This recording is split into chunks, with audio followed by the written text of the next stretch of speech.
What up gang, Malaysia, Indonesia, Singapura, Brunei. Assalamualaikum, it's your boy Kimis Coverto and welcome back to my channel yang semestinya hanya akan memborakkan berkenaan dengan One Piece. Alright guys, dalam video kita pada kali ini aku akan kongsikan dengan kalian semua full spoiler chapter 1072, yang mana dalam video pada kali ini kita akan mendapat maklumat yang lengkap mengenai bocoran 1072 yang akan datang. Macam biasalah, bila aku kongsikan spoiler dengan korang semua, pastinya aku akan pastikan bahawa spoiler tersebut telah disahkan terlebih dahulu oleh Redon agar aku tidak berkongsi maklumat yang salah kepada korang semua. So, no worries, okay? Nak tahu apakah spoiler lengkap tersebut? So, jom, let's proceed with the content. Tapi sebelum itu, kepada korang yang belum lagi subscribe, jangan lupa untuk subscribe dan menekan bell notification button supaya korang tak ketinggalan video-video dari aku. Dapatkan brownies cookies homemade di Shopee, produk terkini dari aku. Hantarkan video-video review anime korang ke email kimiscoverto@gmail.com sekiranya korang berminat untuk sertai speaker-speaker di channel Scoverto Anime. Follow TikTok Kimis Coverto untuk mendengarkan fakta-fakta pendek dari aku. Ayo kita jadikan channel ini setandai dengan channel-channel curi yang ada di seluruh dunia. Say with me guys,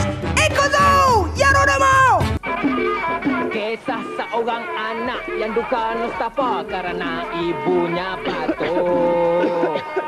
Menurut spoiler, tajuk bagi chapter yang ke-1072 nantinya bakal berjudul The Weight of Memories, seperti mana yang aku telah kongsikan kepada korang dalam video spoiler yang lepas. Ternyata dalam cover page nanti kita bakal melihat Caesar, Queen dan Judge yang masing-masing mencipta senjata mereka yang tersendiri. Maksudnya ada 3 senjata yang berbeza yang sedang diciptakan dalam cover page tersebut. Watak Vegapunk dan perempuan misteri yang ditunjukkan dalam cover page chapter 1071 yang lepas pula tidak ditunjukkan dalam cover page pada kali ini. Chapter dikatakan bakal bermula dengan kisah daripada jurnal Vegapunk semasa bergiat sebagai ahli maths.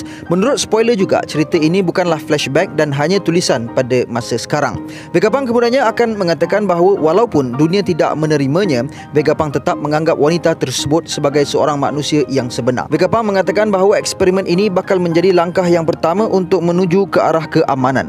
Bonnie kemudiannya dikatakan akan menukarkan dirinya sendiri menjadi seorang kanak-kanak dan dia menangis untuk mendapatkan simpati daripada Vegapunk. Apabila Vegapunk menghampiri Bonnie, Bonnie kemudian berubah kepada usia sebenarnya tapi dalam keadaan yang lebih besar.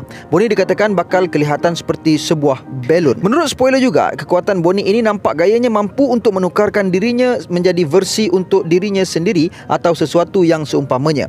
Bonnie kemudiannya menukarkan usia Vegapunk dalam form Sparkling Jewels dan Bonnie kemudiannya menjadikan Vegapunk sebagai seorang bayi yang boleh bercakap. Menurut spoiler, berkemungkinan Vegapunk mampu untuk bercakap walaupun telah ditukarkan menjadi seorang bayi adalah disebabkan oleh kejeniusan otaknya yang luar biasa. Vegapunk kemudian akan bertanyakan kepada Bonnie adakah Sparkling Jewels itu nama untuk usianya sekarang. Vegapunk juga akan memberitahu kepada Bonnie bahawa dia tidak boleh menceritakan sebab kenapa dia menukarkan Kuma pada masa lalu kerana alasan tersebut bakal memberikan satu kesakitan yang besar kepada Bonnie.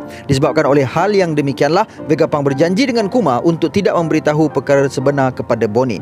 Bonnie kemudiannya dikatakan akan berpusing dan ternampak sebuah bilik yang mempunyai sebuah tapak tangan beruang pada pintu tersebut dan kemudiannya akan berjalan menuju ke pintu tersebut dan memusnahkan kunci yang terdapat pada pintu itu dengan meningkatkan usia kunci tersebut sehingga ianya menjadi reput. Kemampuan ini dilihat hampir sama dengan kemampuan milik Shinobu semasa di Wano Kuni dahulu. Kemudian kita akan ditunjukkan dengan flashback Vegapunk dan Kuma. Dalam flashback tersebut, Vegapunk kelihatan sama dengan usianya semasa peristiwa Ohara, manakala Kuma pula memakai pakaian pesakit yang berwarna putih tanpa memakai topinya menyebabkan rambut dan kacamatanya kelihatan. Vegapunk kemudiannya akan memberitahu kepada Kuma bahawa ada seorang saintis daripada West Blue yang telah menemui bahawa berat manusia akan berkurang sebanyak 21 gram selepas seseorang itu meninggal dunia. Maka itu dikatakan sebagai berat untuk jiwa mereka. Vegapunk juga akan menerangkan tentang kemampuan buah iblis Nikyu Nomi milik Kuma. Menurut Vegapunk, buah iblis Kuma mampu untuk menukarkan maklumat yang tidak dapat dilihat dengan mata kasar menjadi sesuatu yang nyata. Contohnya, Kuma mampu untuk menukarkan kesakitan dengan cara menjadikan maklumat yang dihantar oleh saraf kepada satu bentuk tenaga yang mampu untuk dikeluarkan daripada tubuh seseorang. Kuma juga bahkan mampu untuk melakukan perkara yang sama kepada imajinasi, pendapat dan juga memori. Vegapunk meminta Kuma untuk cuba mengeluarkan memorinya sendiri untuk Vegapunk mencari berat dan juga saiz bagi memori seseorang manusia. Kuma enggan untuk melakukan perkara tersebut kerana ianya satu perkara yang memalukan. Namun Vegapunk tetap merayu kepada Kuma demi ilmu sains. Panel kemudiannya akan beralih ke arah current storyline. Bonnie memasuki bilik yang terdapat tapak tangan beruang pada pintunya itu tadi. Di tengah-tengah bilik tersebut, Bonnie melihat satu tenaga dalam bentuk telapak tangan beruang yang dimiliki oleh Kuma. Pada masa yang sama juga, kita akan tunjukkan dengan keadaan yang sedang berlaku di Red Line, yang mana Kuma sedang cuba untuk memanjat Red Line tersebut, akan tetapi dia telah pun ditembak oleh Marine sehingga terjatuh.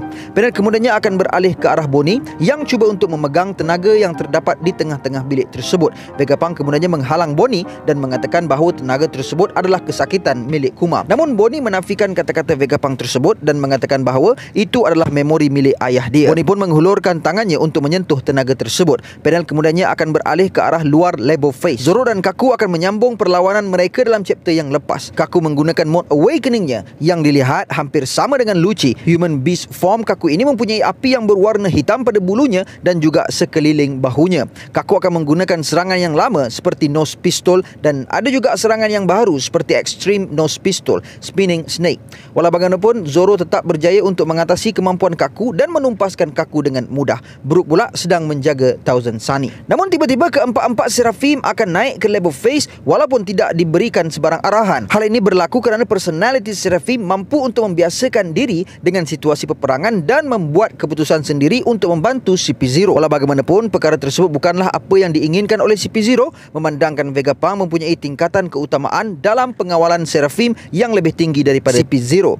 Edison dan Lilis akan berlari keluar untuk mendapatkan semula Seraphim. Sanji dan Frankie cuba untuk membantu Zoro dan Brook manakala Luffy dan yang lain kekal di dalam makbar. Lucci kemudiannya mengarahkan Seraphim tersebut untuk memusnahkan makmal sebelum Vegapunk keluar untuk mendapatkan mereka semula. Semua Seraphim itu mula untuk menyerang Labo Face, namun tiba-tiba leher Kaku telah digigit oleh seseorang dan Kaku telah pun tertidur. Kita kemudiannya akan mendapati bahawa watak yang telah menggigit Kaku itu adalah watak Stussy yang mempunyai sayap dan taring seakan-akan vampire. Identiti sebenar Stussy akan dibongkarkan kepada kita. Stussy adalah klon bagi Mrs. Buckingham Stussy yang merupakan salah seorang daripada ahli Rocks Pirate. Stussy adalah klon manusia pertama yang berjaya diciptakan oleh Mads. Stussy kemudiannya akan mengatakan kepada Lucci bahawa dia telah pun membuat Kaku tertidur dan kini dia perlu membuatkan Lucci tertidur juga. Dan kemudian, nak tahu what exactly happened in this chapter? Stay tune dengan channel Kimis Converto yang insyaAllah akan menghasilkan chapter review 1072 secepat yang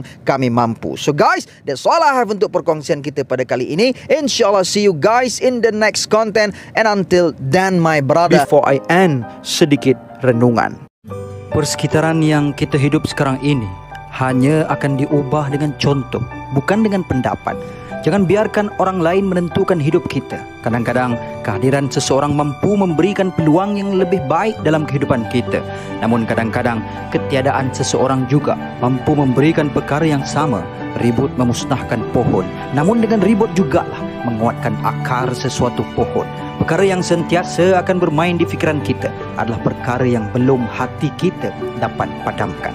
Hati adalah sesuatu yang liar, disebabkan itulah rusuk menjadi pagarnya. Hati mendorong kita untuk berkeinginan, akal akan bantu untuk fikirkan solusinya.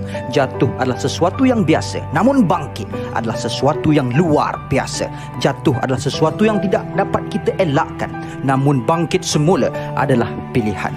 Jadikan diri kita sebagai contoh, sehingga bukan sahaja tutur pendapat kita, bahkan setiap duduk bangun kita menjadi inspirasi. Tak semua akan bantu kita saat kita di bawah, namun jangan jadikan itu alasan untuk kita tidak membantu orang lain yang lebih bawah dari kita. Jadikan cabaran sebagai penguat keputusan dan tindakan, dan bukan sebagai alasan dan penyerahan. And until then my gang, there is no God except Allah. Assalamualaikum warahmatullahi